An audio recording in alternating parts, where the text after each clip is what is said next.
Pero Manong Chavez, yan ang hinahanap ng mga tao ngayon. Sabi nila, ayaw na nila ng mga maliliit lang na tao ang mananagot dito sa nangyari sa massive corruption. So palagay mo ba merong makukulong na mga politiko, na mga senators or Pag-idaan congressmen? natin sa proseso, mahirap.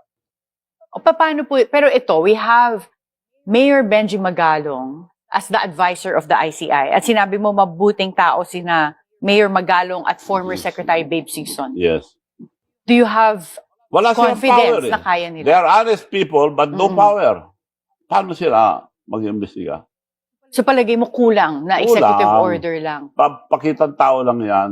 Gagamitin na sila pampapugi, pampagawapo sa ano nila na kunyari wala silang alam. Pero wala mangyayari dyan. The only way, kako nga, ang gobyerno natin, sobra ng bulok. Parang kotse yan, hindi na-andar.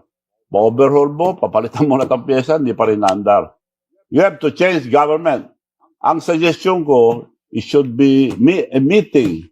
Tanggalin si BBM, tapos mag-meeting ang military, police, and all the justices, Supreme Court justices, and all the religious organization to form a new government.